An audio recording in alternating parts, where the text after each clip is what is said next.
Hello students, आज हम लोग जो टॉपिक डिस्कस करेंगे उसमें जो है स्टूडेंट्स को सबसे ज़्यादा दिक्कत होती है, ऐसा स्टूडेंट्स की फीडबैक आती है।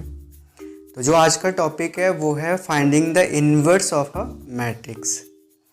तो जो स्टूडेंट्स क्लास 12th में है, एनसीईआरटी में उन्होंने पढ़ा होगा, या जो स्टूडेंट्स तैयारी कर रहे हैं बेसिक उनको पता होगा कि किसी मैट्रिक्स का इन्वर्स हम लोग कैसे पता करते हैं। हम ये करते थे कि उस मैट्रिक्स को, जैसे मैंने यहाँ पे एक एग्जांपल के लिए मैट्रिक्स ले रखा है और इसका जो ऑर्डर है वो 3x3 का है। इस मैट्रिक्स को हम इक्विवेलेंट लेते हैं आइडेंटिटी मैट्रिक्स की। उसके बाद हम लोग इसमें जो है या तो रो एलिमेंट्री ऑपरेशंस का यूज करते हैं या फिर कॉलम एलिमेंट्री ऑपरेशंस का यूज करते हैं और इस मैट्रिक्स को कन्वर्ट कर देते हैं आइडेंटिटी मैट्रिक्स में। और जो रो एलिमेंट्री ऑपरेशंस या कॉलम एलिमेंट्री ऑपरेशंस हमने इस मैट्रिक्स में अप्लाई किए हैं वो सारे ऑपरेशंस हम लोग इनमें भी, इस मैट्रिक्स में भी यूज करते हैं। और फाइनली जब ये आइडेंटिटी मैट्रिक्स में कन्वर्ट हो जाते हैं तो लास्ट स्टेज में ये मैट्रिक्स जिस मैट्रिक्स में कन्वर्ट हो जाएगा वो इस मैट्रिक्स का इन्वर्स हो जाया करता था। बट जैसे आप लोगों को पता है कि इस मेथड में कोई फार्मूला नहीं है और इस प्रोसेस में हमें ये ध्यान रखना पड़ता है कि जब हम लोग एलिमेंट्री ऑपरेशंस यूज कर रहे होते हैं तो या तो हमें कम्प्लीटली रो एलिमेंट्री ऑपरेशंस यूज करने होते हैं या फिर कॉलम एलिमेंट्री ऑपरेशंस यूज करने होते हैं, मिक्स नहीं करना होता है। तो ये इसका जो है बेसिक रूल होता है इन्वर्स फाइंड आउट करने का। लेकिन इस मेथड के ड्रॉबैक्स क्या हैं या स्टूडेंट्स को जो दिक्कत आती है वो क्या होती है। सबसे पहले तो वो ये सोचते हैं कि कौन सा एलिमेंट्री ऑपरेशंस वो चूज़ करें, रो एलिमेंट्री ऑपरेशंस या कॉलम एलिमेंट्री ऑपरेशंस। दूसरा ये होता है कि जब हम इनके एलिमेंट्स को जीरो में कन्वर्ट कर रहे होते हैं तो किस एलिमेंट को जीरो में कन्वर्ट करें। और तीसरा पॉइंट ये होता है कि कब तक ये मैट्रिक्स जो है आइडेंटिटी मैट्रिक्स में कन्वर्ट हो जाएगा। तो ये सारी की सारी दिक्कतें रहती हैं। तो आज हम लोग इन्हीं चीज़ों पर डिस्कस करेंगे, क्योंकि हमारे पास कोई फार्मूला नहीं होता इन्वर्स फाइंड आउट करने का। क्योंकि हमारे पास फार्मूला नहीं होता है मैट्रिक्स के इन्वर्स को फाइंड आउट करने का। बस अब आपकी प्रैक्टिस अच्छी है तो आप लोग इन्वर्स पता कर लेंगे। और काफ़ी स्टूडेंट जो है इस क्वेश्चन को बहुत लेंथी खींच लेते हैं, क्योंकि इसको आइडेंटिटी मैट्रिक्स में कन्वर्ट करना आसान काम नहीं होता है। तो आज हम लोग इसी पर डिस्कस करेंगे कि एलिमेंट्री ऑपरेशंस का यूज करके हम लोग इस मैट्रिक्स का इन्वर्स कैसे आसानी से पता कर सकते हैं। तो इसके लिए हम लोग यूज करेंगे गॉस टेक्निक या गॉस एलिमिनेशन मेथड हुआ करते हैं एक हायर मैथमेटिक्स में, उसको अप्लाई करेंगे। और जो भी 3x3 के मैट्रिसेस हैं उनके इन्वर्स आप लोग 4 स्टेप में पता कर सकते हैं और गारंटीड है कि इन्वर्स आएगा ही आएगा और आपको भटकने की भी ज़रूरत नहीं पड़ेगी या आपको कोई दिक्कत नहीं आने वाली है। बस आपको इस गॉस एलिमिनेशन के एल्गोरिदम के जो स्टेप्स हैं वो फॉलो करने हैं कम्प्लीटली। तो मैं एक थोड़ा सा जो है आपको समझा देता हूँ कि गॉस एलिमिनेशन मेथड में हम लोग करते क्या हैं। जैसे हमारे पास ये मैट्रिक्स है, सबसे पहले हम लोग इस पहले एलिमेंट को, जो फर्स्ट एलिमेंट है इस मैट्रिक्स का, इसको हम लोग कहते हैं लीडिंग एलिमेंट। Leading element. और इस एलिमेंट की हेल्प से हम लोग क्या करेंगे, इसके जो नीचे कॉलम में जो इसके बिलो एलिमेंट्स हैं उनको जीरो बनाएंगे। जैसे यहाँ पे A2 1 है और A3 1 है, तो फर्स्ट ऑफ ऑल हमने क्या करना है, इसके हेल्प से इन दोनों को जीरो बनाना है। तो मैं यहाँ पे लिख देता हूँ कि जो नया मैट्रिक्स आएगा वो किस टाइप का होगा। तो नया मैट्रिक्स, पहली रो तो हमारी अनचेंज रहेगी, इसमें कोई चेंज नहीं होने वाला है। और दूसरी रो और तीसरी रो बदल जाएंगे हमारी। यहाँ पे तो हमारे पास जीरो आ जाएगा, A11 के नीचे दोनों एलिमेंट जीरो हो जाएंगे। ये रो और ये रो भी चेंज हो जाएगी, तो हम लोग A22 नहीं लिख के बल्कि यहाँ पे लिखते हैं B22 और B23। और यहाँ के एलिमेंट हम लिख देते हैं B32 एंड B33। तो सिमिलरली यहाँ पे भी एक नया मैट्रिक्स आ जाएगा, चेंज मैट्रिक्स। अब हमने क्या करना है, ये अब लीडिंग एलिमेंट था हमारा, इसके नीचे जीरो बन गए हैं। अब हम लोग इसी डायगोनल के अलोंग आगे बढ़ते हैं इस एलिमेंट पर और इसको लीडिंग एलिमेंट मान के चलते हैं। तो B22 हमारा क्या हो जाएगा, नया लीडिंग एलिमेंट हो जाएगा।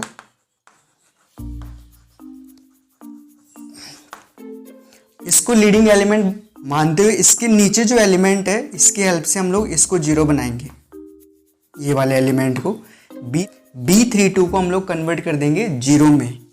तो नया मैट्रिक्स हमारा क्या बनेगा, first row as such second row भी हमारी अनचेंज्ड रहेगी, बस थर्ड रो हमारी चेंज हो जाएगी क्योंकि ये एलिमेंट अब हमारा 0 हो गया है और इस एलिमेंट की जगह पे एक नया एलिमेंट आ जाएगा C33 और यहाँ पे हमारे पास एक नया मैट्रिक्स आ जाएगा। तो आप देख रहे हैं हमारे पास डायगोनल के नीचे के जितने भी एलिमेंट्स हैं वो सारे के सारे 0 बन गए हैं।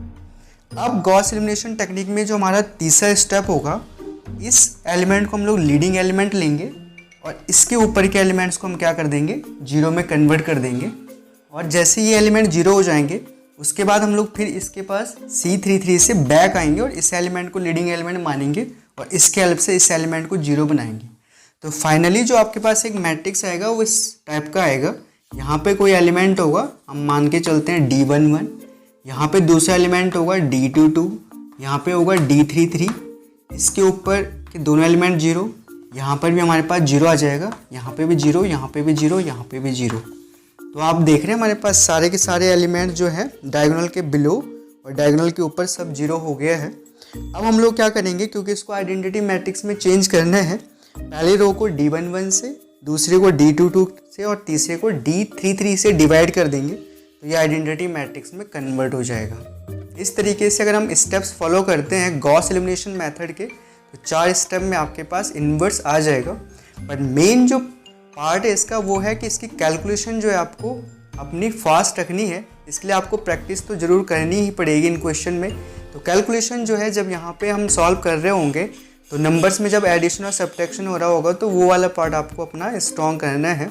अब मैं एक एग्जांपल से आपको इसको समझाता हूँ कैसे हम लोग गॉस एलिमिनेशन मेथड यूज करके 4 स्टेप में जो है इसका इन्वर्स, किसी भी 3x3 मैट्रिक्स का इन्वर्स फाइंड आउट कर सकते हैं।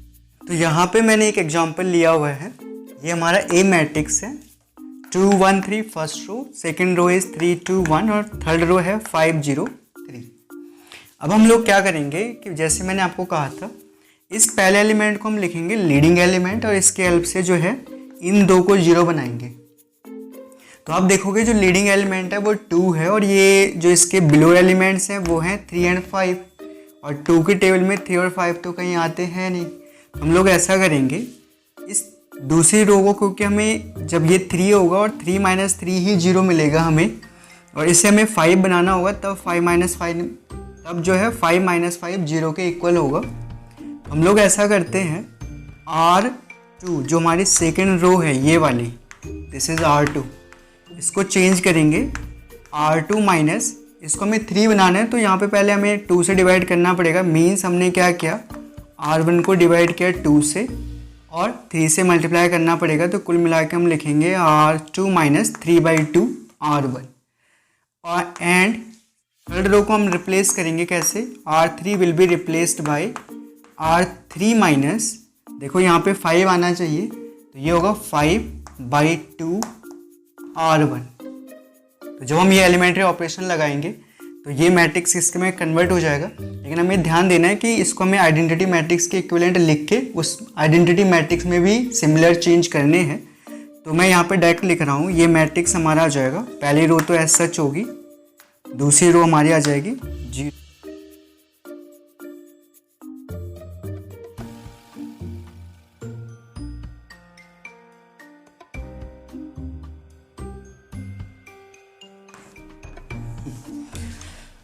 तो ये एलिमेंट्री ऑपरेशन लगाने के बाद हमारे पास जो नया मैट्रिक्स आएगा वो इस टाइप से आ जाएगा और जो आइडेंटिटी मैट्रिक्स है वो इस मैट्रिक्स में कन्वर्ट हो जाएगा। अब हमने क्या करना है, क्योंकि इस लीडिंग एलिमेंट के नीचे के एलिमेंट 0 हो गए हैं, अब हमारा नया जो लीडिंग एलिमेंट होगा ये वाला एलिमेंट हो जाएगा और इसके नीचे के एलिमेंट हम लोग 0 बनाएंगे। तो अब यहाँ पे 1/2 और यहाँ पे -3/2 है, तो अगर मैं इस रो 2 में 3 की मल्टीप्लाई कर दूँ और रो 3 में ऐड कर दूँ तो ऑटोमेटिकली 0 हो जाएगा। तो हम लोग यहाँ पे ऑपरेशन लगाएंगे, R3 is replaced by R3 + 3 times R2। तो जो नया मैट्रिक्स हमारे पास आएगा वो होगा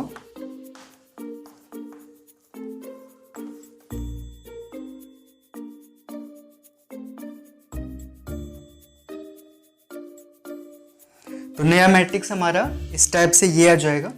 अब हम देखते हैं कि आइडेंटिटी मैट्रिक्स में क्या चेंज आएंगे।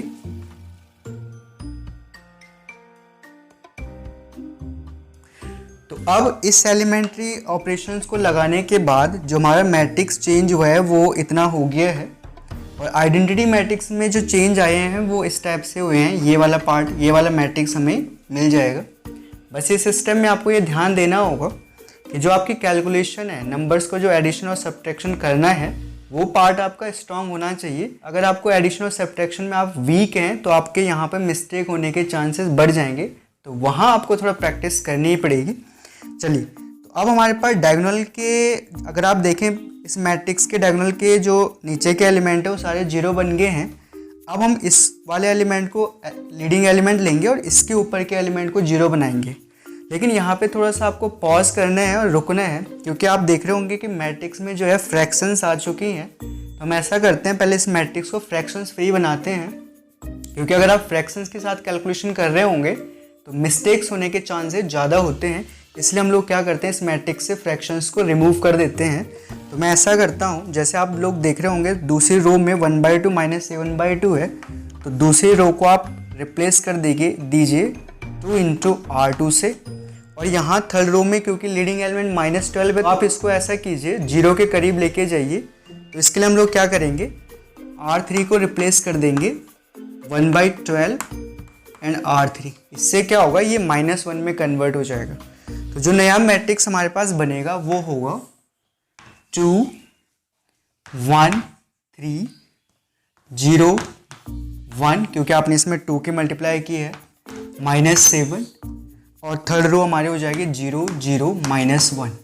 आइडेंटिटी मैट्रिक्स में क्या चेंज आएंगे, फर्स्ट रो एज सच, दूसरी रो में आपने 2 की मल्टीप्लाई किया तो ये -3 2 0 हो जाएगा। थर्ड रो को आपने -12 से डिवाइड किया है, तो ये आ जाएगा 1/2 माइनस 1/4 एंड यहाँ पे आ जाएगा 1/12। तो अब हमारा पिवोट एलिमेंट कौन सा है, ये -1 है। तो इसके हेल्प से हम लोग जो क्या करेंगे, इस कॉलम में इसके ऊपर के जो एलिमेंट है उनको 0 बनाएंगे। हम लोग ऐसा करते हैं, R2 को रिप्लेस कर देते हैं R2। आप देख रहे होंगे यहाँ पे -7 है और यहाँ पे -1 है, तो क्या करना पड़ेगा, -7 टाइम्स R3। मतलब आप इसको क्या करें, 7 से मल्टीप्लाई करें और इस सेकेंड रो में सब्ट्रैक्ट कर दें तो ये 0 हो जाएगा। एंड R1 में अगर आप देखें इस कॉलम में तो यहाँ पे 3 है, तो R1 को आपको रिप्लेस करना पड़ेगा R1 प्लस 3 की मल्टीप्लाई कीजिए थर्ड रो में और फर्स्ट रो में ऐड कर दीजिए, तो 3 - 3 क्या हो जाएगा, 0। तो जो नया मैट्रिक्स आएगा वो आएगा आपके पास 2 1 0 0 1 0 0 0 -1, और यहाँ पे जो हमारा आइडेंटिटी मैट्रिक्स है वो कन्वर्ट हो जाएगा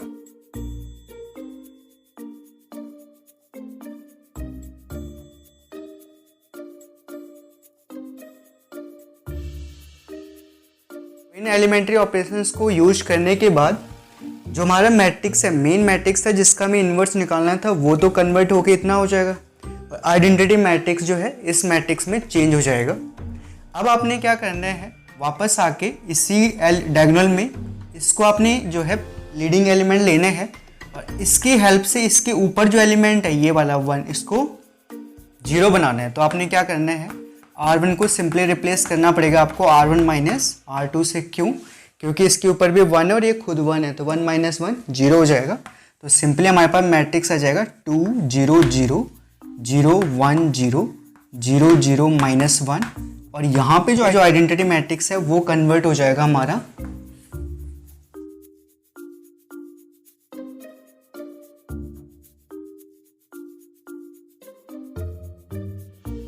मिला के। इस एलिमेंट्री ऑपरेशन को लगाने के बाद जो हमारा मेन मैट्रिक्स है वो तो कन्वर्ट होके इस मैट्रिक्स में चेंज हो गया, और जो आइडेंटिटी मैट्रिक्स था वो फाइनली हमारा ये आ गया। तो आप देख रहे हैं अब हमने सारे स्टेप्स लगा दिए हैं, ऑलमोस्ट हमें इन्वर्स जो है पता लग जाएगा। आइडेंटिटी मैट्रिक्स बस हमें अब इस मैट्रिक्स को कन्वर्ट करना है, तो इसके लिए हमें क्या करना पड़ेगा, इसके डायगोनल में 1 1 होने चाहिए।